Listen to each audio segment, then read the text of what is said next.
Camp 1 के आदर्श नगर में हुए गोलीकांड को लेकर आज दुर्ग पुलिस ने बड़ा खुलासा करा है। खुलासा अगर बताऊं तो जो 3 आरोपी थे और जो मुख्य आरोपी रविशंकर था उसको लाकर आज प्रेस कॉन्फ्रेंस करा गया। प्रेस कॉन्फ्रेंस में एडिशनल एसपी और छावनी सीएसपी हरीश पाटिल ने बताया कि किस तरह से उसने ये सब घटना को अंजाम दिया है। बताया जा रहा है कि पुरानी रंजिश भी थी और इनका कुछ दिनों से विवाद भी चल रहा था। विवाद चलने के साथ ही जो रविशंकर है वो सूरज सिंह को उसी शाम फ़ोन करता है। फ़ोन को सूरज सिंह जो है हल्के में लेता है कि वो ऐसी मजाक कर रहा होगा करके।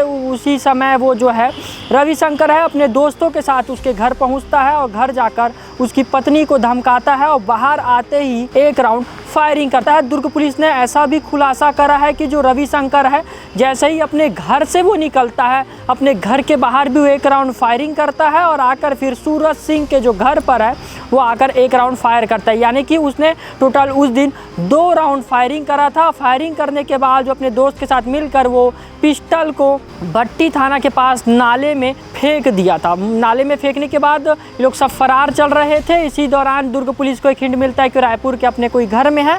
दुर्ग पुलिस मौके पर पहुंचकर उसे गिरफ्तार करती है। आज प्रेस कॉन्फ्रेंस करा गया।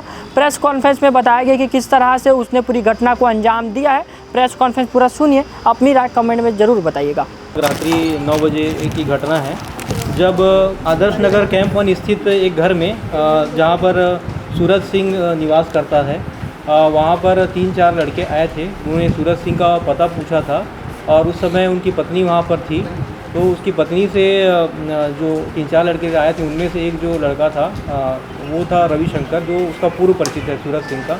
उसने सूरज के बारे में पूछा था और ये बोल करके वो चला गया कि सूरज सिंह भी अगर दिखाई देगा तो मैं उसको जान से मार दूंगा। और साथ ही साथ में दहशत में लाने के लिए, परिवार वालों को दहशत में लाने के लिए और जान से मारने की नीयत से उसने हवाई फायर किया था। अपने साथ रहे अन्य 2 व्यक्तियों के साथ वो तुरंत वहाँ से मौके से फरार हो गया था। जब ये घटना की जानकारी मिली थी तो पुलिस टीम तुरंत मौके पे पहुंची थी। मौके पे एक यूज्ड कारतूस जो था, खोखा था, वो बरामद किया गया था जो कि 7.65 कैलिबर का है। बाद में इसमें एक विशेष टीम का गठन किया गया था जिसमें छावनी की टीम और एसीसीयू की टीम जो थी वो अलग अलग 3 टीम बना करके इन आरोपियों के पूछताछ पता तलाश के लिए इनके संभावित जो ठिकाने थे वहाँ पर दबिश दे रही थी।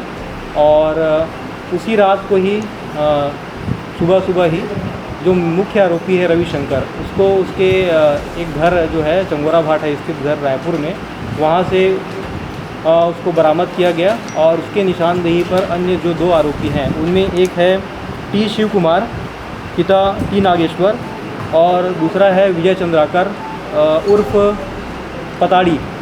इन दोनों की गिरफ्तारी की गई है।